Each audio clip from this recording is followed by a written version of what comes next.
Good morning વિદ્યાર્થી મિત્રો. આજે આપણે સામાજિક વિજ્ઞાનમાં પાઠ 5 વનવાસી, વિચરતી જાતિ અને સ્થાનિક સમુદાય તેના વિશે અભ્યાસ કરવાના છીએ. અને આમાં ભાગ 1ની અંદર આપણે જોઈ ગયા તે કે જનજાતિઓ અને વિચરતી જાતિઓ કોને કહેવાય. તો એક તમને પુનરાવર્તન તરીકે કહી દઉં.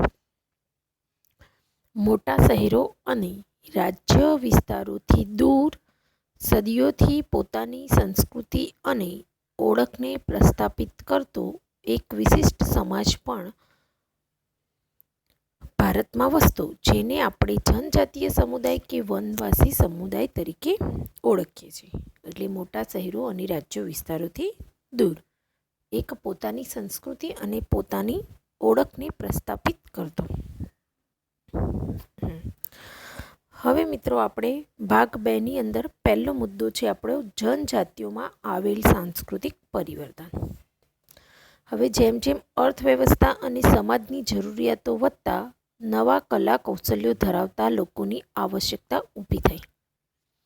હવે જેમ જેમ અર્થવ્યવસ્થા સારી થઈ અને સમાજની જરૂરિયાતો વધી તેમ કલા અને કૌશલ્યો ધરાવતા લોકોની પણ જરૂરિયાત ઊભી થઈ. સમાજ જુદી જુદી જાતિઓમાં વિભાજિત થયો. તેમનો સમાજ પણ શું થવા લાગ્યો? જુદી જુદી જાતિઓમાં ભાગ પડવા લાગ્યો. બીજી બાજુ ઘણી જનજાતિઓ અને સામાજિક જૂથોને જ્ઞાતિ આધારિત સમાજમાં સમાવી તેમને જાતિનો દરજ્જો આપવામાં આવ્યો. અને બીજી બાજુ આ જે જનજાતિઓ અને સામાજિક જૂથો હતા તેમને જ્ઞાતિ આધારિત સમાજમાં સમાવી લેવામાં આવ્યા અને તેમને એક જાતિનો દરજ્જો પણ આપવામાં આવ્યો. આવી જાતિઓમાં વિશિષ્ટ કૌશલ્ય ધરાવતા સમુદાય મુખ્ય છે. આ જે જાતિઓ હતા તેમાં વિશિષ્ટ કૌશલ્યો ધરાવતા સમુદાયો મુખ્ય છે. હવે વર્ણને બદલે જાતિ સમાજમાં સંગઠનનો આધાર બની. હવે શું થયું? વર્ણ એના બદલે જાતિ સમાજના એક જ જાતિના સમાજનું સંગઠન થયું. પહેલાં વર્ણ આધારિત હતો, હવે જાતિ સમાજના સંગઠન એક થવાનો આધાર બન્યો. વનવાસી અને વિચરતી જાતિની ઉપલબ્ધિઓ એમાં ગોંડ અને અહોમ. હવે ગોંડ ભારતના ગોંડવા નામના વિશાળ વન પ્રદેશમાં રહેનારી પ્રજા ગોંડ તરીકે ઓળખાય છે. ફરી એકવાર ગોંડ શું છે? એ ગોંડ ભારતના ગોંડવાના વિશાળ વન પ્રદેશમાં રહેનારી જે પ્રજા છે તેને ગોંડ તરીકે ઓળખાય છે. જે ભારતની જૂની જનજાતિઓ પૈકીની, આપણા ભારત દેશની જૂની જે જનજાતિઓ હતી તે પૈકીમાંની એક છે. તેઓ સ્થાનાંતરિત ખેતી કરતા. કેવી? સ્થાનાંતરિત એટલે કે સ્થાનાંતરિત ખેતી એટલે ઝૂમ ખેતી કરતા અને નાના કુળોમાં વહેંચાયેલી આ વિશાળ ગોંડ જાતિમાં પ્રત્યેક કુળનો એક રાજા હતો. હવે આ સ્થાનાંતર કરીને ઝૂમ ખેતી તો કરતા પણ તેની સાથે સાથે આ લોકો કેવા નાના કુળોમાં વહેંચાયેલા હતા. નાના કુળોમાં વિશાળ ગોંડ જાતિ હતી અને પ્રત્યેક કુળ આજે એક કુળ બન્યા હતા એ કુળનો પ્રત્યેક એક રાજા પણ હતો. અકબરનામામાં નોંધાયું છે કે ગઢકટંગાના ગોંડ રાજ્યમાં 70 જેટલા ગામડાઓનો સમાવેશ થતો હતો. અકબરનામામાં જે પુસ્તક છે એ લખાયું હતું તેમાં ગઢકટંગાના ગોંડ રાજ્યની અંદર 70 જેટલા ગામડાઓ હતા. હવે અહીંયા એક જાણવા જેટલું છે સ્થાનાંતરિત ખેતી. મેં તમને કીધું ને કે સ્થાનાંતરિત ખેતી એટલે શું? ઝૂમ ખેતું.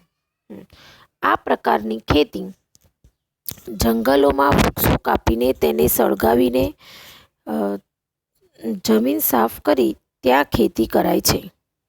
હવે આ પ્રકારની જે ખેતી છે તે જંગલોમાં વૃક્ષો કાપી નાખે અને તેને સળગાવી જમીન સાફ કરે છે અને પછી ત્યાં આ લોકો ખેતી કરે છે. 2-3 વર્ષ ખેતી કર્યા બાદ જમીનની શું થઈ જાય? ફળદ્રુપતા ઓછી થઈ જાય. એટલે આ ઘટતા આ વિસ્તાર તેઓ છોડી દે છે અને બીજી જગ્યાએ પાછી આ જ રીતે ખેતી કરે છે. તો આવા પ્રકારની જે ખેતી છે તેને સ્થળાંતરિત ખેતી કે ઝૂમ ખેતી તરીકે ઓળખવામાં આવી છે. હવે આ ગોંડ જાતિમાં તેમની રાજ્ય વ્યવસ્થા કેન્દ્રીકૃત હતી. રાજ્ય ગઢમાં વહેંચાયેલા હતા. તેમના જે રાજ્યો હતા તે ગઢની અંદર વહેંચાયેલા.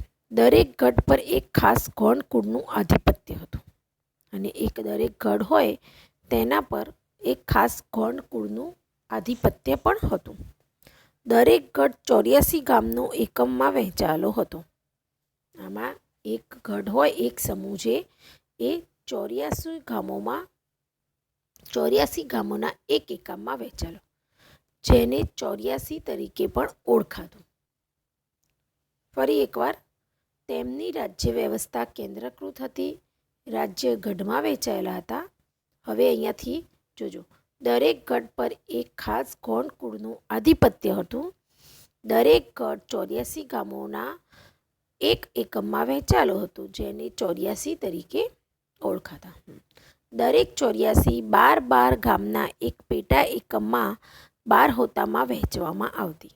પાછી આ 84ને શું કરવામાં આવતું? 12 ગામના એક પેટા એકમમાં અને 12 હોતોમાં વહેંચવામાં આવતા. મોટા રાજ્યોના ઉદય સાથે ગોંડ સમાજમાં પણ પરિવર્તન આવ્યું. હવે જેમ જેમ મોટા રાજ્યો પડ્યા તેમ તેમ આ જે ગોંડ સમાજ હતો તેમાં પણ પરિવર્તન આવ્યું. મૂળભૂત રાજપૂત તરીકેની માન્યતા મેળવવા ગઢકંટકાના ગોંડ રાજા અમનદાસે સંગ્રામ શાહની પદવી ધારણ કરી. હવે આ જાતિ હતી એ મૂળ શું કહેતી હતી કે મૂળ રાજપૂતો તરીકેની માન્યતા મેળવવા. તેઓ મૂળ કયા છે? રાજપૂત સમાજના છે. તો આ ગઢકંટકાના ગોંડ રાજા જે હતા અમનદાસે સંગ્રામ શાહની પદવી ધારણ કરી. તેમના પુત્ર દલપતે મહોબાના ચંદેલ રાજપૂત રાજાની પુત્રી રાજકુમારી દુર્ગાવતી સાથે લગ્ન કર્યા હતા. હવે આ અમનદાસ જે હતા તેમનો પુત્ર કોણ હતા? દલપતે શું કર્યું હતું? મહોબાના ચંદેલ રાજપૂત રાજાની રાજકુમારી દુર્ગાવતી સાથે લગ્ન કર્યા. યુવાન વયે જ દલપતનું મૃત્યુ થતાં દુર્ગાવતીએ 5 વર્ષના પુત્ર વીરનારાયણના નામથી શાસન સંભાળ્યું.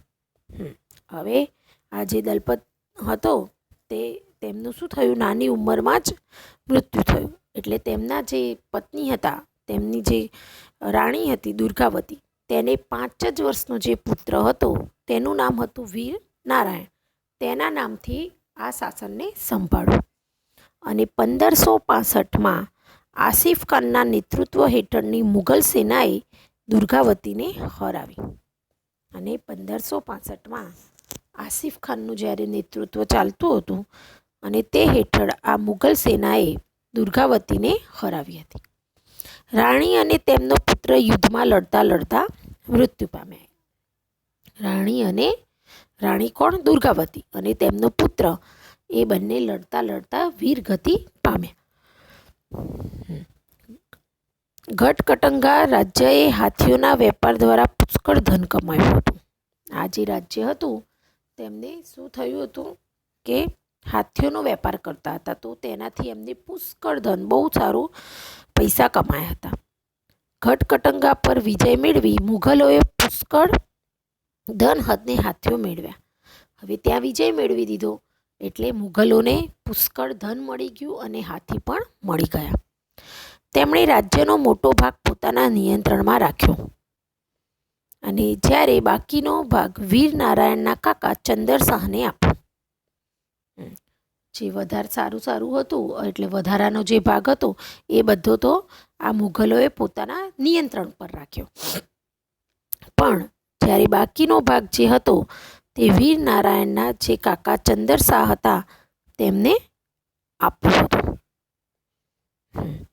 હવે ગઢકટંગાના પતન બાદ નિર્બળ બનેલ ગોંડ રાજ્ય શક્તિશાળી બુંદેલો અને મરાઠાઓના આક્રમણ સામે ટકી શક્યું નહીં. હવે આ ગઢકટંગાનું પતન થયું એટલે કેવો બની ગયો તો નિર્બળ. તો આ જે નિર્બળ બનેલા રાજાઓ હતા, રાજ્ય બનેલું ગોંડ રાજ્ય શક્તિશાળી જે બુંદેલ અને મરાઠાઓના આક્રમણ થયા, તો તેની સામે આ જે જાતિ હતી તે ટકી શક્યું નહીં. આમ ગોંડ અને અહોમ જાતિ હતી. હવે ગોંડ જાતિ પછી આપણે કઈ જાતિ જોવાની છે? અહોમ. અહોમ લોકો 13મી સદીના હાલના મ્યાનમારથી આવી અસમની બ્રહ્મપુત્ર નદીના ખીણ વિસ્તારમાં વસ્યા. આ અહોમ લોકો કઈ 13મી સદીમાં હાલના મ્યાનમાર જે છે ત્યાંથી આવી અસમની જે બ્રહ્મપુત્ર નદી છે તેના ખીણ વિસ્તારમાં વસી હતી. તેમણે ભૂયા એટલે ભૂસ્વામી જમીનદારની જૂની રાજકીય વ્યવસ્થાને બદલે એક નવી રાજ્યની સ્થાપના કરી. તે લોકોએ શું કર્યું? ભૂયાની જૂની એટલે કે ભૂસ્વામી કે જમીનદારની જે જૂની રાજકીય વ્યવસ્થા ચાલતી હતી તેના બદલે તેમને એક નવી રાજ્ય વ્યવસ્થાની સ્થાપના કરી. પછી 16મી સદીમાં ચૂંટ્યો ઈસવીસન 1523ના કોચ હાજો ઈસવીસન 1581 રાજ્યોને પોતાના રાજ્યમાં ભેળવી અને આસપાસની જનજાતિઓને જીતીને એક વિશાળ અહોમ રાજ્યની સ્થાપના કરી. 16મી સદીમાં આ જે ચૂંટ્યો હતા તેમને ઈસવીસન 1523 અને કોચ હાજો જે છે 1581માં આ રાજ્યોને પોતાના રાજ્યોમાં શું કરી દીધા? ભેળવી દીધા અને આસપાસની જે પણ જનજાતિઓ હતી તેમને જીતીને એક વિશાળ અહોમ રાજ્યની સ્થાપના કરી. અને 17મી સદીમાં તો તેઓ દારૂગોળો અને તોપોનું નિર્માણ પણ કરી શકતા હતા. હવે જો 17મી સદીમાં તો આ લોકો દારૂગોળા અને તોપોનું નિર્માણ પણ કરી શકવા લાગ્યા. જો કે દક્ષિણ પશ્ચિમથી અહોમ લોકો પર ઘણા આક્રમણો થયા. એટલે ઈસવીસન 1662માં મીર જુમલાના નેતૃત્વ હેઠળની મુઘલ સેના સામે બહાદુરીથી લડવા છતાં તેઓ શું થઈ ગયા? હારી ગયા. કઈ સાલમાં? ઈસવીસન 1662માં મીર જુમલાના નેતૃત્વ હેઠળ એ લોકો બહાદુરીથી લડવા તો ગયા, તેમ છતાં પણ આ લોકો હાર્યા. કયા? અહોમ જાતિ. પરંતુ એ વિસ્તાર પર મુઘલોનું પ્રત્યક્ષ પ્રભુત્વ લાંબા સમય સુધી ટકી શક્યું નહીં.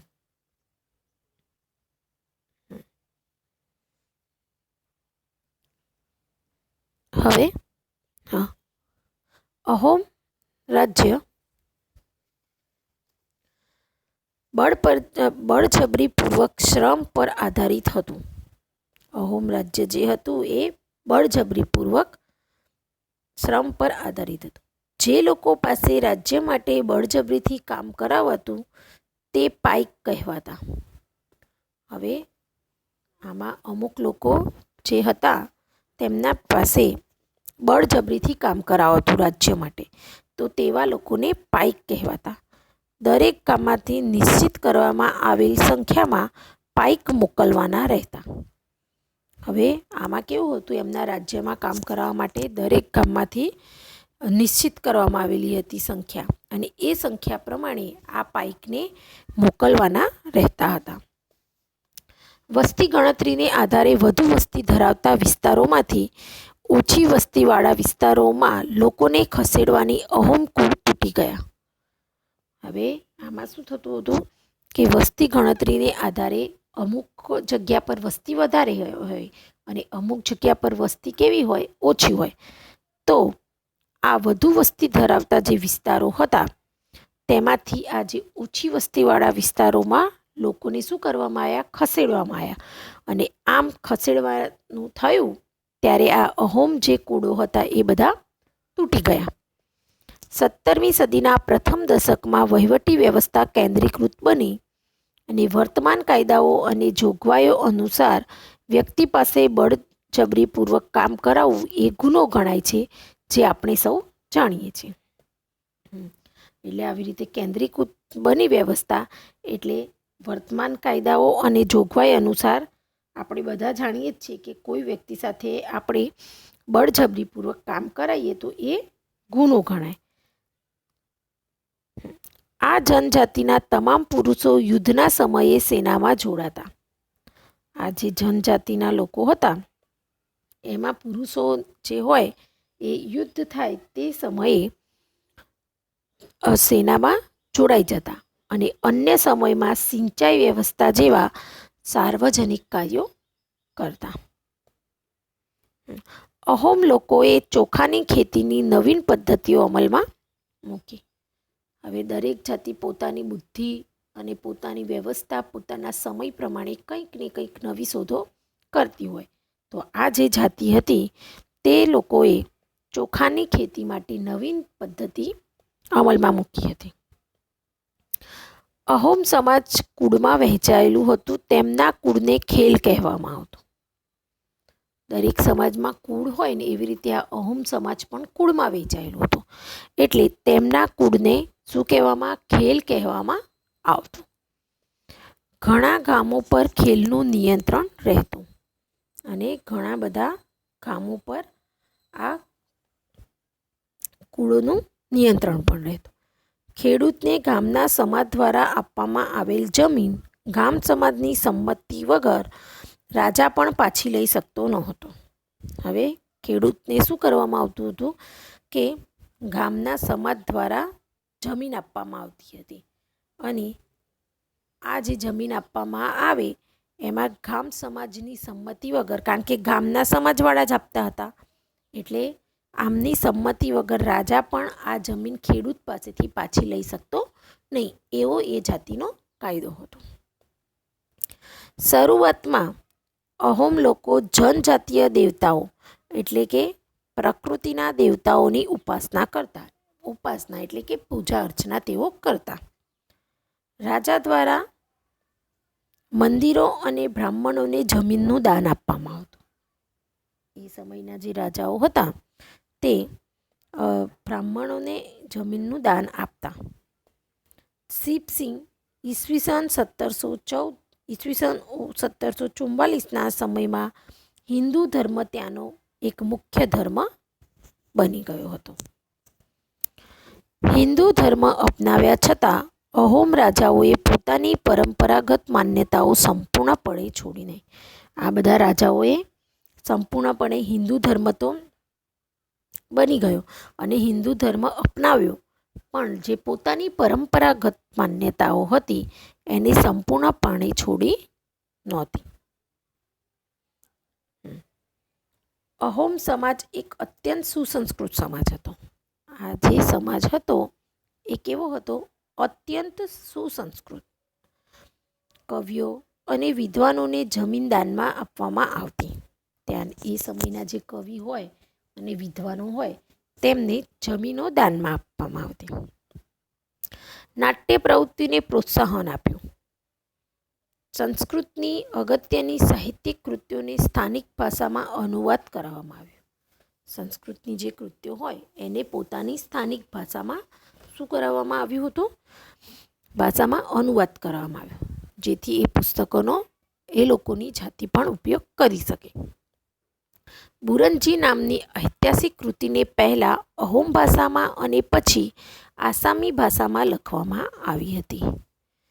એક બુરંજી નામની એક ઐતિહાસિક કૃતિ છે એટલે પહેલાં એને કઈ ભાષામાં? અહોમની ભાષામાં લખવામાં આવી અને પછી આસામી ભાષામાં લખવામાં આવી હતી.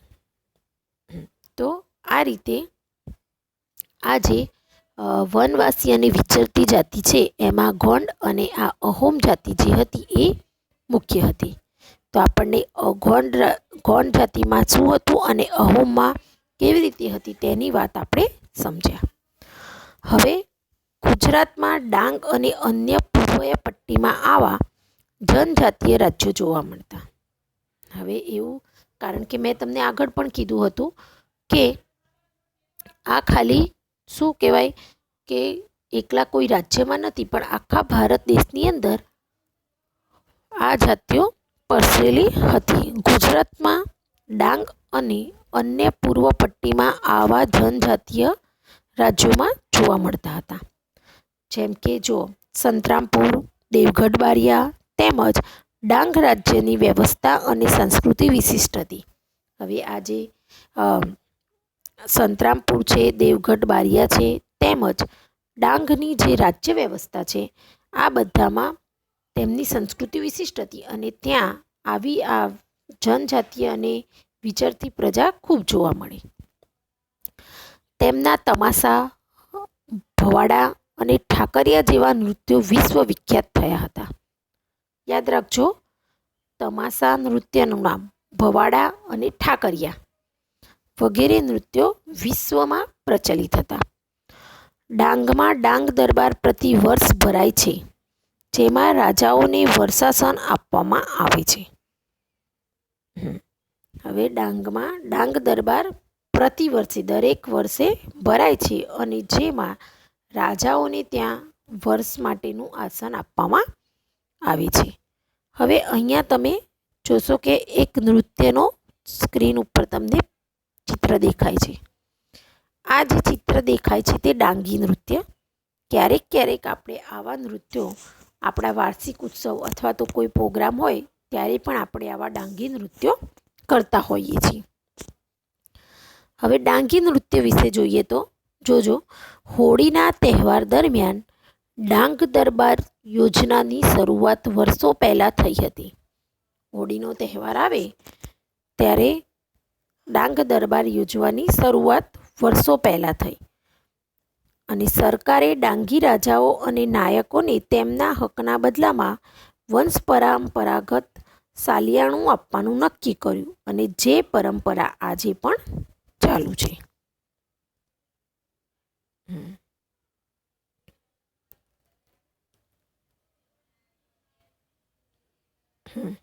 હવે આગળ જોઈએ. આ ચેપ્ટરનો છેલ્લો મુદ્દો છે આપણો બદલાતો સમય અને નવી જનજાતિઓનું માળખું. આ બધું તો પહેલાં જે ચાલતું હતું, જે હતું જૂની જાતિઓ હતી, ક્યાંથી ક્યાં વસ્યા તે વિશે. પણ જેમ જેમ સમય જતો જાય તેમ તેમ સમયમાં પણ પરિવર્તન આવે છે, તેની રહેણી કહેણીમાં પણ પરિવર્તન આવે. તેમ આ બદલાતા સમયમાં નવી જનજાતિઓનું પણ માળખું થયું. 16મી અને 17મી સદી સુધીના જનજાતિના ઇતિહાસને આપણે સમજવાનો પ્રયત્ન કર્યો. હવે આજે 16મી સદી હતી અને 17મી સદી, ત્યાં સુધીના જનજાતિ ઇતિહાસને આપણે સમજ્યા. કાળાંતરમાં અનેક જનજાતિઓમાં વ્યાપક પરિવર્તનો થયા. જેમ જેમ સમય જતો ગયો તેમ તેમ આ જનજાતિઓમાં પણ ખૂબ જ મોટા પ્રમાણમાં પરિવર્તનો આવ્યા. વર્ણ આધારિત સમાજ અને આદિવાસી સમાજના લોકોના એકબીજા સાથેના, હવે વર્ણ આધારિત જે સમાજ હતો તે અને આદિવાસી સમાજના લોકો એકબીજાના સાથે શું થયું, સંપર્કમાં આવ્યા અને તેના કારણે તેમના સમાજમાં પરિવર્તન આવ્યું. તમે જેમ જેમ નવા લોકોના સંપર્કમાં આવો કે નવા રાજ્ય, નવા દેશના, તેમ તેમ આપણામાં પણ પરિવર્તન આવશે જ અને પરિવર્તન એ સંસ્થાનો નિયમ છે. વિવિધ જનજાતિઓએ જુદી જુદી આજીવિકા અપનાવી. હવે આ જે જનજાતિઓ હતી, આજીવિકા એટલે આપણને આપણું જીવન ચલાવવા માટે કંઈક તો કરવું પડે ને, તો એના માટે જુદી જુદી રીતો અપનાવી. સમય જતાં તેમાંની ઘણી જનજાતિઓ જાતિ આધારિત સમાજનો ભાગ બની ગઈ અને આમાં પણ સમય જતો ગયો તેમ તેમાંની ઘણી જનજાતિઓ આવી રીતે જાતિ આધારિત સમાજનો ભાગ બની. જો કે ઘણી જનજાતિઓ છે એ હિન્દુ ધર્મ અને જાતિ વ્યવસ્થાથી મોટે ભાગે દૂર પણ રહી છે અને કેટલીક જનજાતિઓ જે હતી એ સુસંગઠિત વહીવટ વ્યવસ્થા ધરાવતા મોટા શક્તિશાળી રાજ્યોમાં સ્થાપના પણ કરી, જેથી તેઓ તેમાંની મોટા અને વધુ જટિલ સામ્રાજ્યો સાથે સંઘર્ષ થયો. એટલે આવી રીતે આ જે જનજાતિઓ હતું તો એમને પોતાના સમય પ્રમાણે, પોતાની શક્તિ પ્રમાણે આ રીતે તેમને પોતાના જુદા જુદા સમાજના ભાગો બની ગઈ. કોઈક લોકો હતા એ પોતાનો અલગ સમાજ બનાવ્યો, ઘણા લોકો જનજાતિઓને આધારિત સમાજનો ભાગ બની ગયા, ઘણા લોકો પોતાની અલગ વ્યવસ્થા રાખી એટલે તેમનાથી મોટા સામ્રાજ્યો સાથે સંઘર્ષ પણ થયા.